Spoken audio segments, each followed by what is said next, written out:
You've heard about the 10 commandments. Well, today we're talking about the 7 commandments of house hacking. Today on Investor Tribe Podcast. Let's talk about that. Let's do it. Oh, yeah.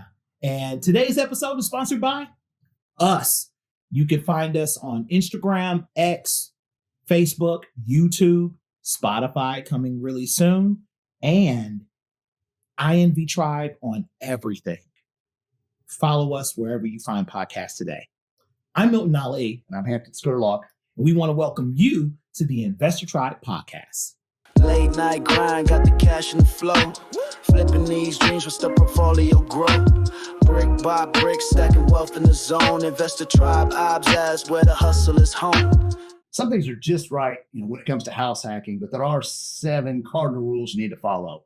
I'm going to talk about that today with our guest, John Rickert. He's been on the podcast before, so we're glad to be part of the tribe. And welcome back, John. How's it going, everybody? Welcome back. Now we're at a place where now we can welcome people back. Right.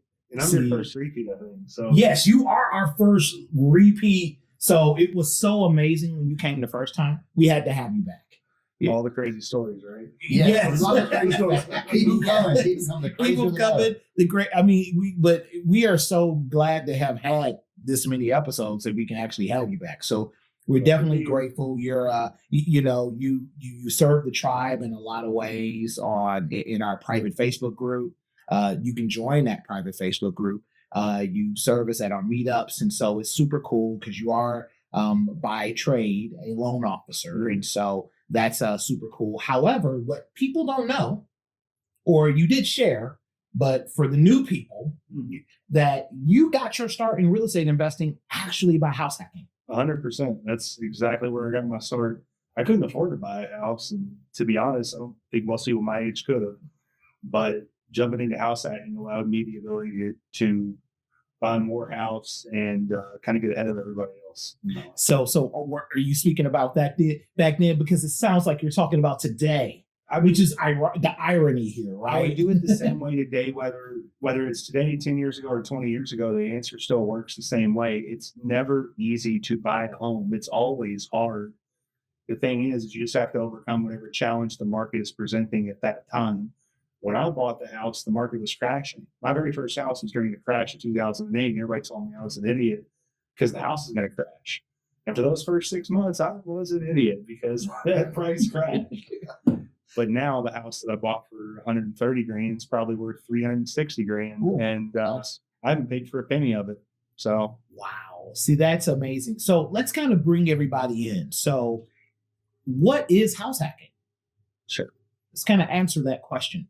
It's when you live in one part of the property while renting out the rest, or you can live and you can have one part, or you can do it duplex where you live in one part of the duplex and you rent out the other side or the floor. I'm from Michigan, so it was 2 family flats where I'm from. My dad and my mom, we lived in one part and we rented out the top floor.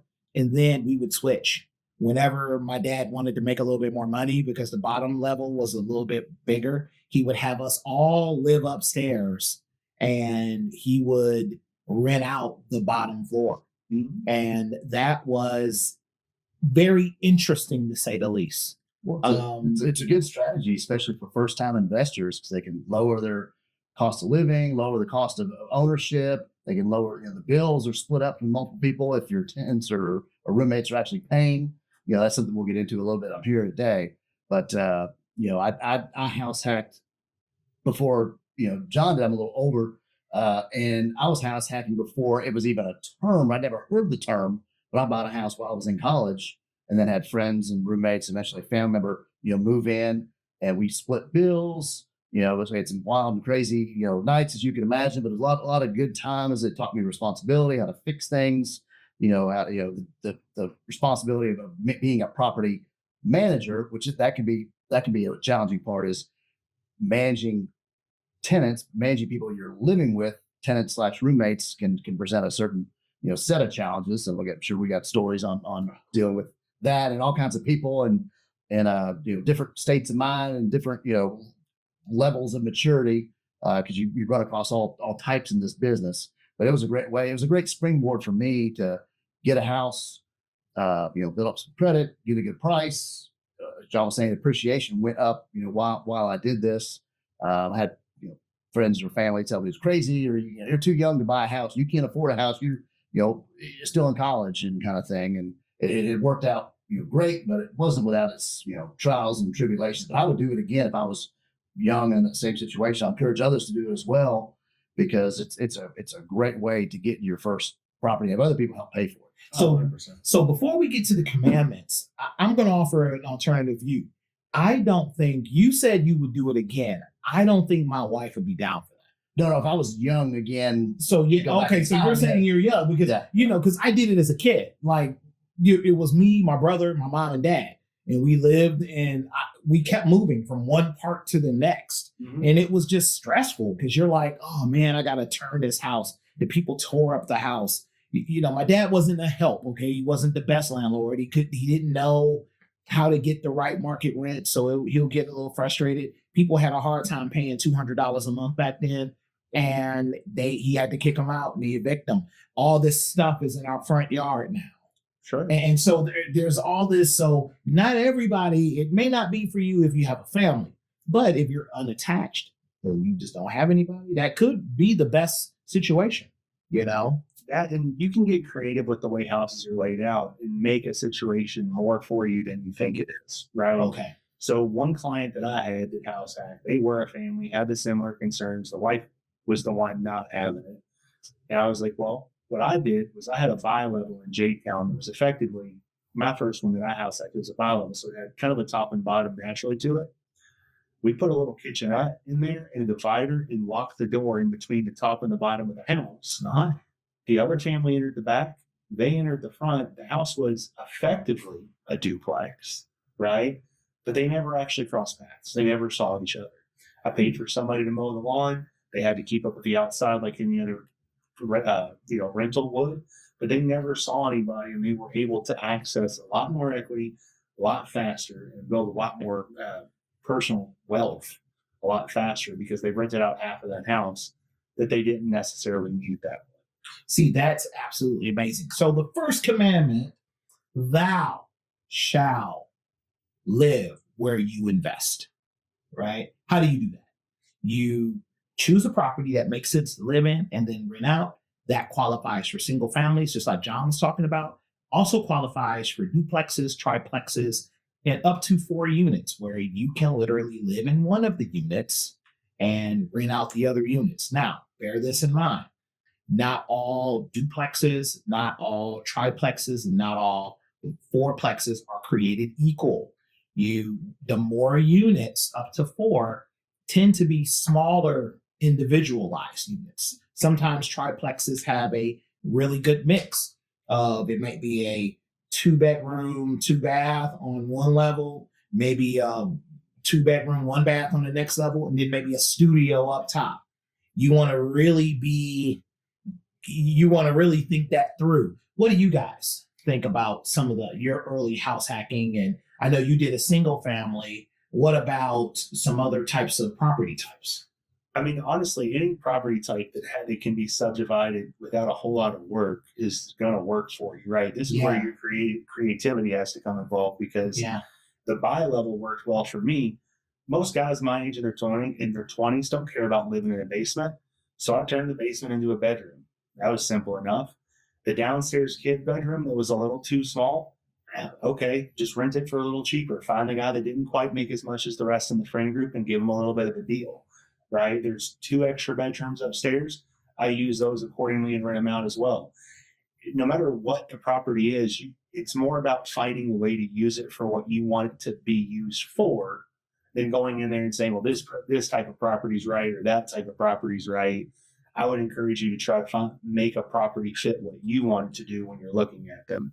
That said, for first timers, if you're going to do it, I would stay under 4 units, pretty much in all circumstances because of the loans it's going to allow you to get. That's the biggest advantage to house hacking is with a traditional investment loan, you're going to need 15 to 25% down, depending on the lender minimum, and you're going to have much higher rates. If you go to a primary home, You're just going to house hack it. You're going to be able to put 3.5% down and get lower rates. So the combination of having a lower rate and a slightly less down payment, you'll have roughly the same monthly payment as you would if you bought an investment property, but you get to live in this one, right? And you get to let somebody else pay for it, which is why we're all doing the investing. That's true. That's true. And so, are you ready to flip your first home, or finally ready to flip one the right way? You can create energy, engage talent, and own the results by taking the Flip Savvy course. I teach Flip Savvy, and I help investors find, fund, and renovate their first or fifth flip. Go to flipsavvycourse.com for more information. And so, John, it's important you to talk about the 4 units or less. I think also just livability and what's your situation. Is it somewhere you'd want to live? Is there enough, parking? Or you also do the mental fortitude, to be a landlord. Do you want 4 units? Which, in hindsight, that may have been something to springboard me to greater wealth, or have more units. And sometimes that's the goal of investors, more units, more profitability. But at that time, looking back, it was tough enough with a single family house, that house hacked. I don't know if I could have managed or effectively managed 3 more units at the time and have the reserves to, replace 2 water heaters at once if that something went out as a 19-year-old, 20-year-old, That's where it kid. gets tougher when you get to multiple units. So one of the tougher parts about multifamilies is that you do have 4 HVACs, you've got 4 water heaters, and you've got 4 sets of problems. And if you do a single family, you still have multiple people in it, but you typically only have 1 set of toilets, 1 roof, 1 HVAC room, the whole thing. So there is a little bit less reserve. And with single family homes, in my opinion, they're more, I know for a fact, they are more marketable. A single family will sell a lot quicker in the event of an emergency over a multifamily. If you're a first timer that's entering into something, your exit strategy, you may not want it to come true, but you have to have one. And a single family is going to allow you to exit a property in probably 30 to 70 days, right? Where a typical multifamily is going to take you 50 to 120 days to exit in our market right now. And that's pretty true for most markets. And pretty much to hire the doors, because I had a duplex and it was phenomenal. I think you did that deal. Yeah. So, getting into a duplex, it was definitely fun. And it had its own set of challenges, right? And I wasn't even house hacking. I was just real estate investing. And so what makes it cool, we're going to talk about commandment number 2. Thou shall run the numbers like a landlord.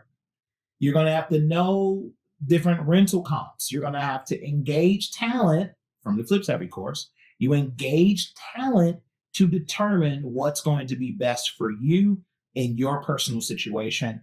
And even though you live there, you got to understand it's still an investment. What say you?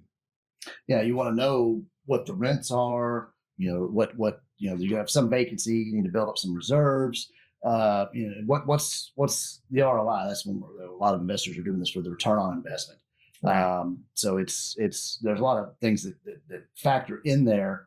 But gosh, going back to single family versus the 4 units, there's benefits, drawbacks to both, and John hit on a few of them, but also with the 4 units, you've got there's always be household disputes or squabbles where you've got a single family, or if you've got a 4-plex, you're going to have sometimes tenants upset because somebody's their parking spot, or somebody's messing with their mail, or somebody's using somebody's trash can, or whatever it is. Sometimes you have to be a mediator or have a property manager to handle those type of tenant disputes. When you're house hacking, a lot of times you're in the middle of it. If they know you own it and it's your house and you got roommates, would you have a property manager if you were house hacking a unit that big? So it's one thing to have like a relationship. And you guys didn't have property management.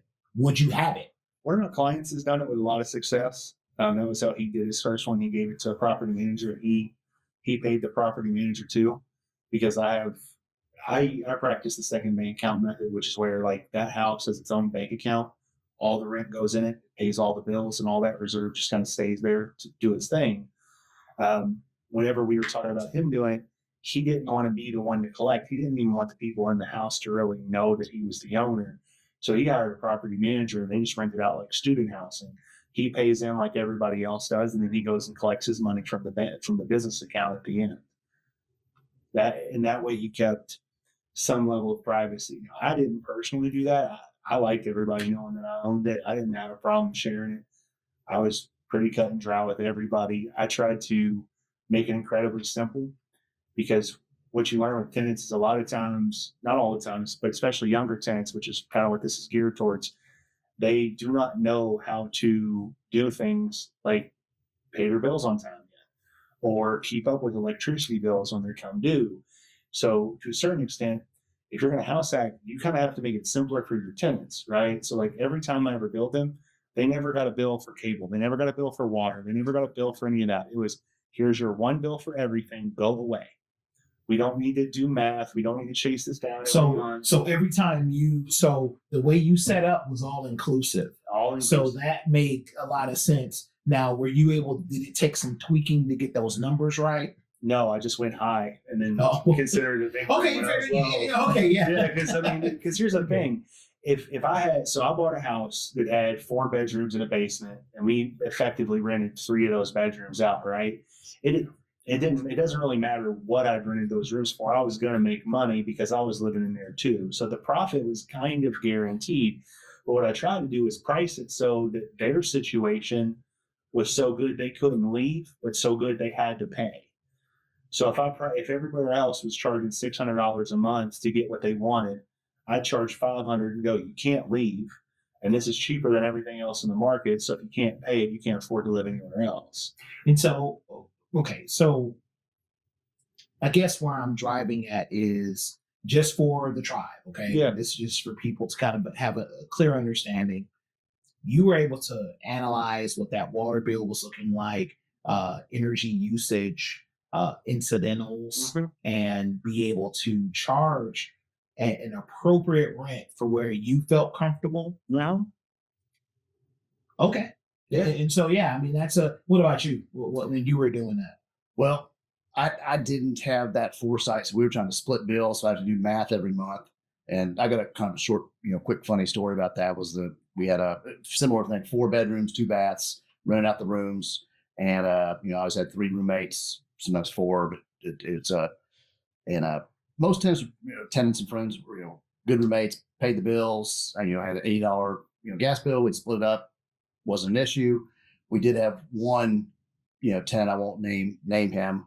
But if you want to, if you know me, ask me. I'll tell you in person. But I won't call him out here. So we still talk and see each other. We'll talk about him at a meetup. We're gonna talk about him at a meetup, right? But he would never want to pay his utility bills on time.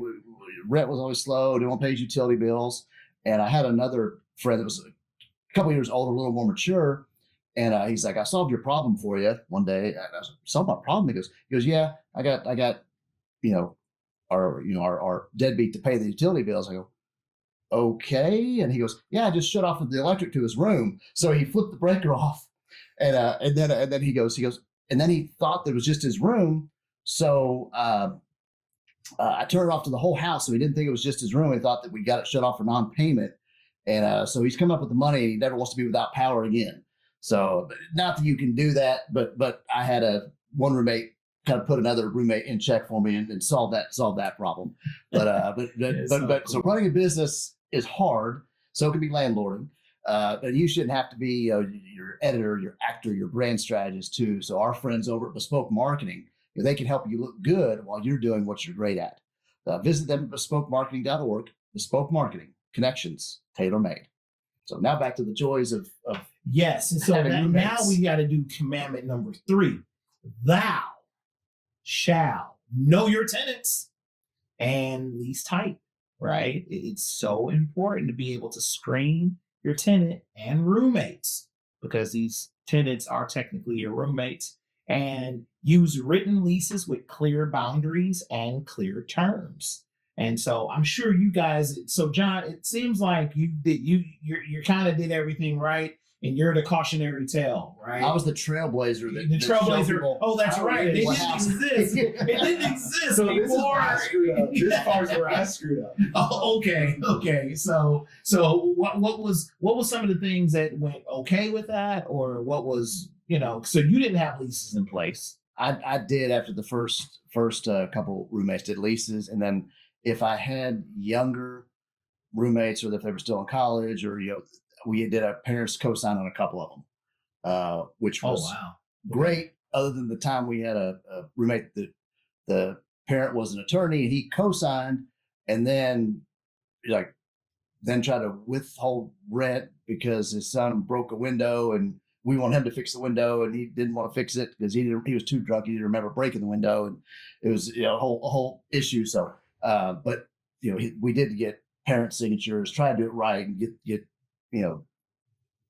get leases and get everybody to agree and put it down right. So there's no disputes. So if there are disputes, you refer back to the lease and says, "Hey, I'm responsible for this. You're responsible for that." That's it. Yeah. And So I didn't do leases up front at the beginning. That was a mistake. I got my buddies in there. It was always this, that, or the other, some reason to not do this or some reason to not do that. And it just got to be too argumentative. And it actually ended up with people getting evicted in one case. But after I switched to leases, it made it a lot easier to kind of have everything simplified. I was talking about with having all the electric bills and all the water and all those things just covered. The reality is when it's simpler, again, for tenants, your job, you need to make it as easy as you can for them. A lot of them are learning how to live on their own, right? Especially at this age. So if you can make things as simple and as easy as you can, like one of my leases had mowing the lawn in the lease. Instead of paying somebody to mow the lawn, this guy was like, "Hey, I'll mow the lawn, but you got to take $50 off my lease." And I'm like, "All right, done." Right? I have no problem trading work for whatever's needed, but be prepared to facilitate with tenants the things that they may not bring to the table, right? And having them written down in the place to revert back to is kind of the gold standard in all experiences. You know what I mean? Yeah. And so before we go to commandment number 4, kind of break down how you would design that lease without, getting too far deep in the weeds, but how would you break down that lease that would make sense? Was it month to month?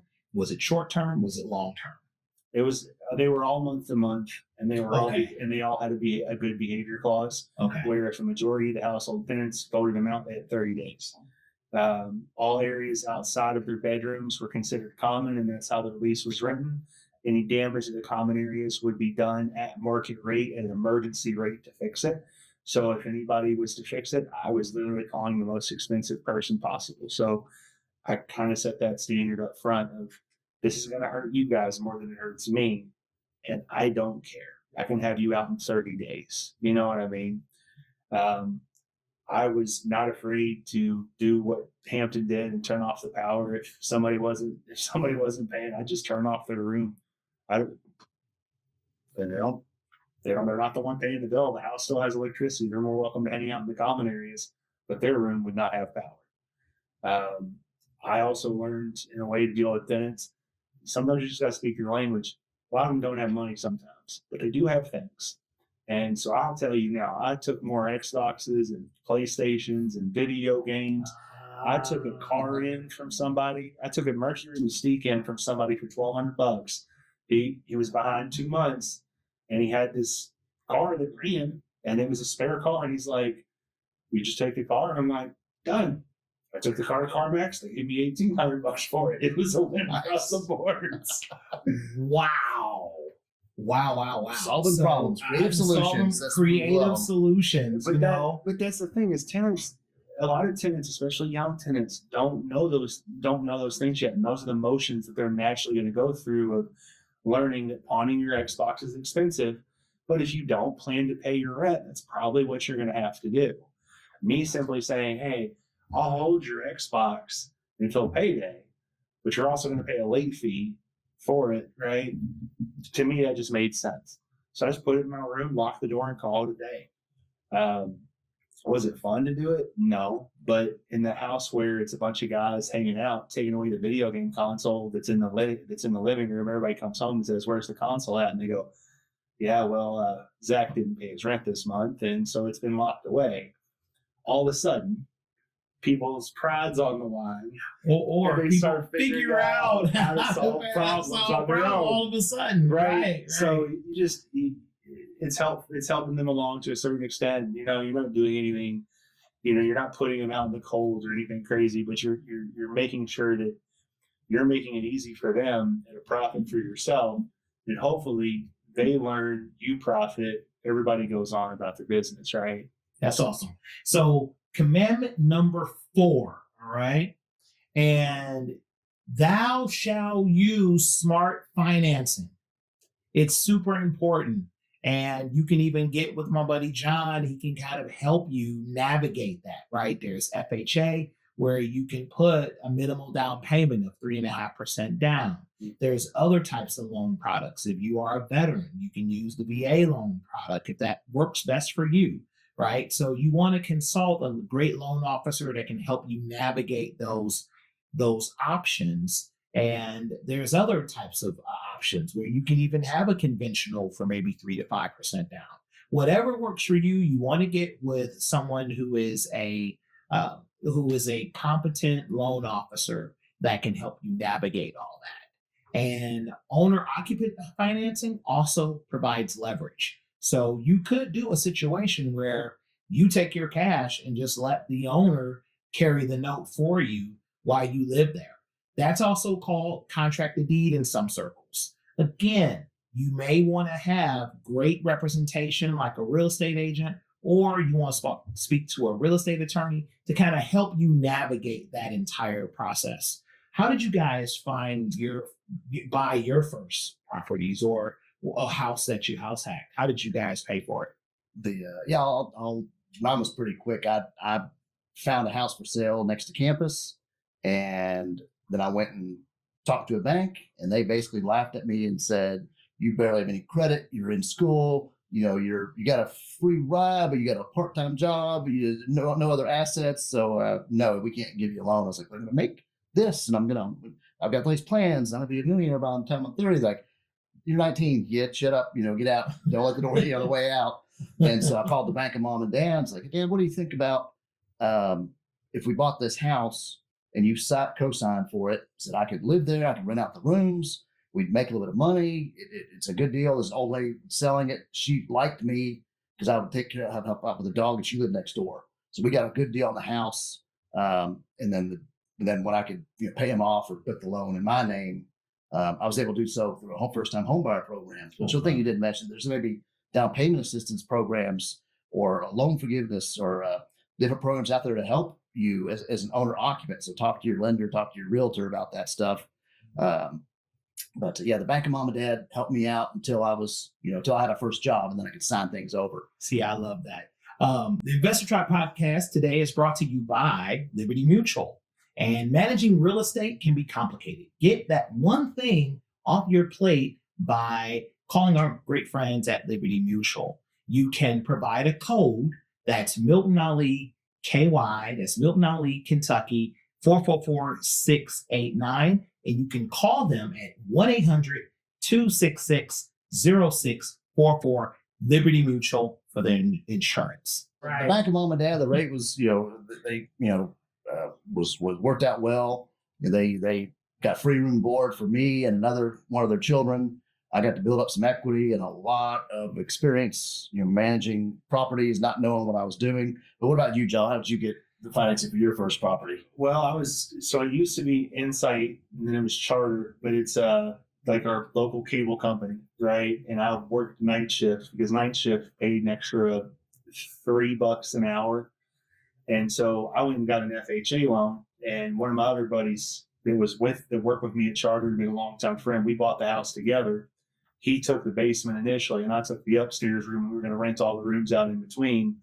We both worked at Charter, both applied for the loan. We got an FHA loan, put 3.5% down.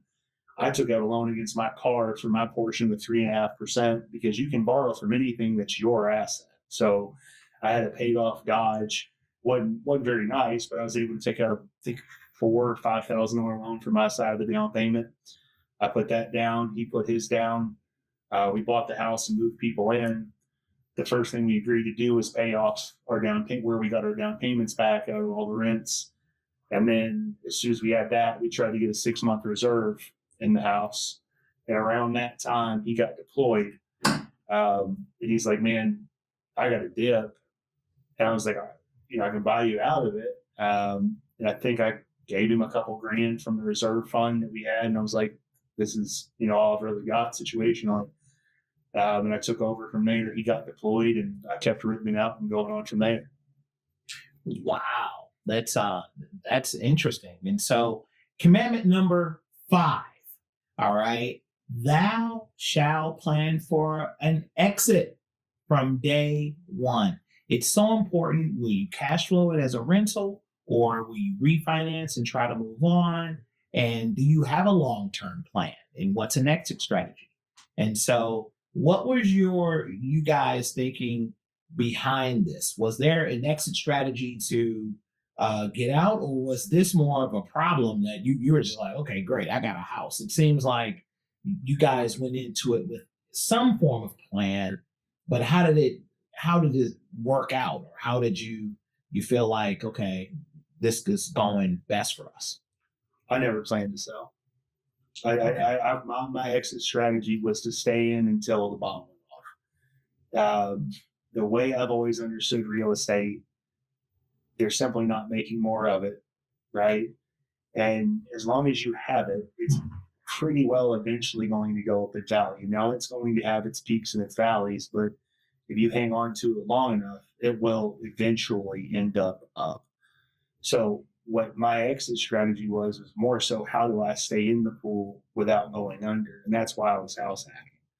I couldn't afford a house on my own, but I knew that if everybody else was paying for it, it wouldn't be a problem at all, right? So having that, and then if I did have to pull out for some reason, I made sure that I had enough equity as soon as I could to sell the house.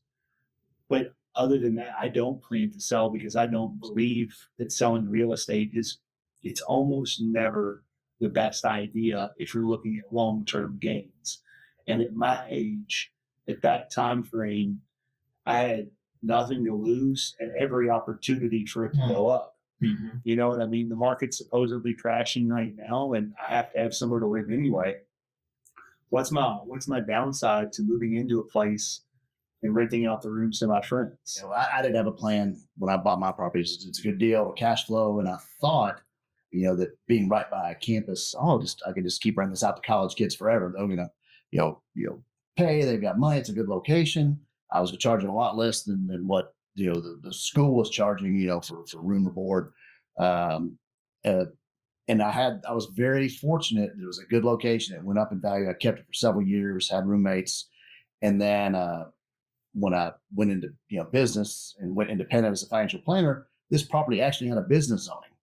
And so I put my offices on the first floor, had a conference room, offices, waiting area and such, and then lived upstairs. So I was, living very cheaply, not having to pay, an office rent. Did that for a commute. So it was, working from home before it was cool and people were telecommuting and back when internet was still, dial up or in its infancy. But it worked out very well, and probably did go up when my wife didn't want to be there or stay there. It was an older house, and it wasn't as refined as I think she would like. So she wanted something newer. This is a classic old house, and so eventually sold it and did well. But it went up several times what I paid for it, and then went up a few times more what I paid for it when I look at it today. So if I'd held it, it would have been worth a lot more. But I did okay, no complaints on first deal. It's super cool. So commandment number 6, thou shalt embrace the grind, because quite frankly, it's work. And anytime you want to invest, it is work. Yes, you can create a form of passive income. And passive income is a machine that prints money for you. You must build and maintain and lubricate the machine in order for it to do it. It is definitely work. So I know that it was work on you guys' end. And, can you guys talk about that? Because I think this house hacking is actually, you know, it's back. I mean, we know people that are house hacking now. They're, you know, they're in different people that are in different life stages. I know several people that are doing house hacking, Yeah.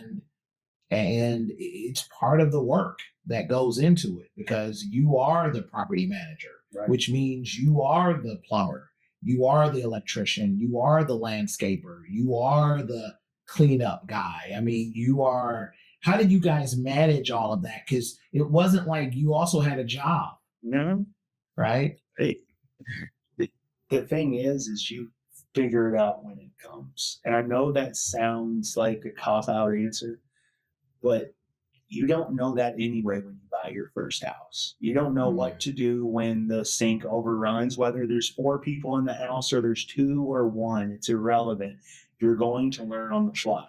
The reason we get the profit as the house hackers is because we're the ones that are willing to learn on the fly, right? The people that aren't get that stabilized environment that I told them about where the plumbing always works and they pay exactly $500 a month no matter what the water bill is. I'm the one taking the risk. So you just kind of have to dive into it, as sad as that sounds. But it's Thanks. You know what I'm saying? But that's how it's a risk, right? It is, but that's how you learn anything. And to be honest, that's why we make is what we make, because if it was easier, it would pay less, period. The easier something is, the more people do it. The harder it is, the less people do it. The harder something is, and the less people do it, the less volume, the more you're going to make doing it. And that's all there is to being a landlord. So for me, the work of it was really just reminding myself that I made a retirement decision buying this house. And the same way you go to work for your 401k, and people look at it and they're like, oh man, this cost me $1,000. I don't want to put $1,000 into this. It cost me, to fix the bathroom or whatever the problem is. Well, how many hours do you have to go to work to put $1,000 in your 401k? And then is your 401k going to outperform this? Can you live in your 401k while it outperforms it? Because you can't, right? So $1,000 in your home that you put in your sweat equity into is 100% your work, but it's untaxed. If you take yourself to a job, you have to put in the work, get taxed, then pay the $1,000, and then hope it comes out the other end later. It's just understanding up here that the house is so much better of an investment than almost any other piece of your time is, especially when you're in your 20s. It's almost impossible for you to make enough per hour in your 20s to justify some of the costs that are in a house, right? So learning how to paint a room, learning how to paint some quarter round, learning how to unplug a clogged toilet and buying a $99 snake from Home Depot and popping on YouTube going, how do I use a snake? Is so worth it for you, not just for those moments, but for the rest of your life, right? Because you're learning how to take care of the house. But it's really motivating yourself to do that work and understand and remind yourself that, oh shit, I got to deal with this again. But remembering that this is your 401k and it's better than your 401k. Remembering that this is retiring at 45, not retiring at 65. Because if you do it right and you buy a house at 20, around the time that you're about 45 years old, you're going to have 5 years left on your mortgage. The payment will be so small thanks to inflation, it won't matter anymore. And it'll probably, on average, be worth about 370% of what it was worth when you bought it. And if you made that extra payment a month or paid your payments every 2 weeks rather than every month, you're done. Pay it off in 19, 21 years or so. Exactly. Yeah. Yeah. But I heard you want to live paycheck to paycheck. Oh, wait, you don't. So you're going to listen to the Investor Tribe podcast every Wednesday at 1:00. Get out of the rat race and learn how to earn passive income on the Investor Tribe podcast. So going back to kind of the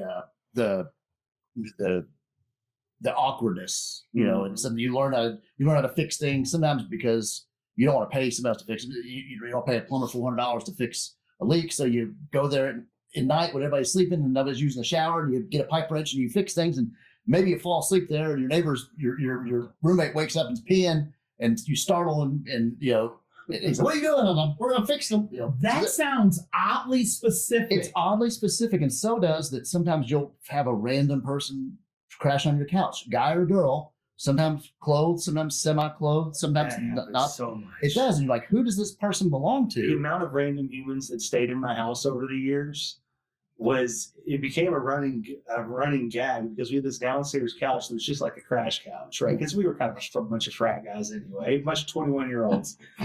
And I promise you, on at least 2 weekends a month, there was a human that was going to be there whenever I woke up in the morning, and I would have no idea who they were, but they were in the common area. They were, as long as they weren't making a mess and everybody was having a good time, it's fine. So I stayed in this 5-bedroom house in Detroit. Shout out to East Palmer. And if you're watching, shout out to the guys on East Palmer. And so it was a 5-bedroom apartment. Okay. This thing was a multifamily. It was like a fourplex, but it had this thing was humongous. Okay. Like 4 or 5 bedrooms. And literally we had more than 5 people living there. We had about 3 people in the living room. The people that paid a little bit more money had their own kind of room, but we all had our room. Age range from like early 20s to, late 20s. So, and then we used to have people from our church community come in and they would stay with us for a couple of weeks or, maybe 3 to 6 months before they got married. So they would just come on in, live with us, hang out. And I remember at different times, I do remember the one specific time rent was $58.75. This is early 90s, okay? So the rent, the rent was How old are you? Yeah. I know. Well, you got to realize we had to split all that, right? I mean, it was larger. The complete rent was maybe close to maybe $600, $700, $800, but by the time you sublet it down, you're down to, it's like $50, $60. But I remember $56.78. And here's the thing. Guys had a hard time paying $60. It's early 90s, it was just different times, gas was like 89 cents a gallon, right? So it was, everyone was making $3 an hour.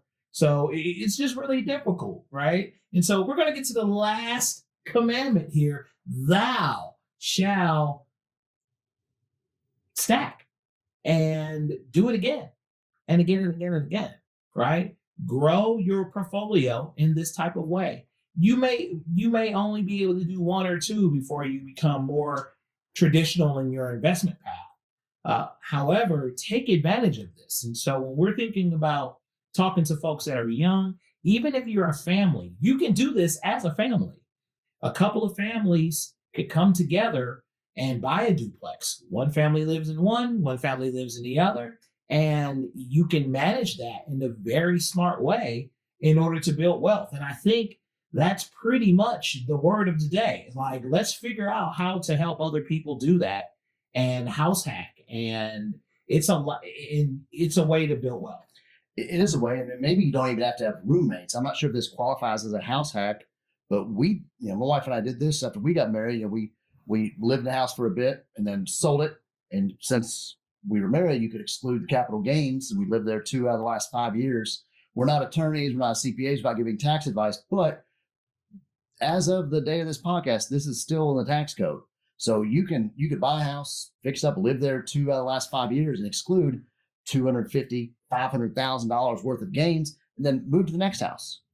Live there a couple of years, wait for it to go up or do some improvement to it, sell it, roll that money to the next house. And all of a sudden you've got a free and clear house, or you've got a ton of equity, or you've got a lot of tax-free gains just because I wouldn't call it house hacking, but you bought something at a good price and it went up and you sold it and you're not paying taxes on those gains. And you could deploy that into your home that you're living in, or maybe other investment properties, but it can be a great springboard into building a portportfolio or building generational wealth. You don't have to sell the house. I mean, let's say you house hack it for 5 or 6 years, pay it down, $50,000, and the house value goes up 50. Go take out a line of credit against that $100,000 of equity you created. Use that $100,000 as the down payment on your next one that you do. You move out, rent the old one, let the rent pay the house, pay the old mortgage and the old home equity line while you live in your new house without having to pay for the down payment yourself. Use other people's money to fund your fund. I love that. And so what we want to do is thank you so much, John, for coming back and hanging out with us today. Thank you You for having know, and it has been a phenomenal time learning how to house hack. We're going to have you, will you come back? Because I know the first time, you know, was a bit rough. Second time, you know, we're talking about all these crazy stories. Now you got to promise you'll come back. I'll come back anytime you'll have me. I love being here. Okay, awesome. And you can find us, the Investor Tribe podcast, on YouTube, X, Instagram, Facebook, and at INV Tribe on everything. I'm Milton Ali, And I'm Hampton Scurlock. and we'll catch you on the flip side of the Investor Tribe. The Investor Tribe podcast is brought to you by the Investor Tribe, all rights reserved, featuring Hampton Scurlock and Milton Aldi, executive producer Drew Cookenmaster, produced and distributed by Bespoke Marketing.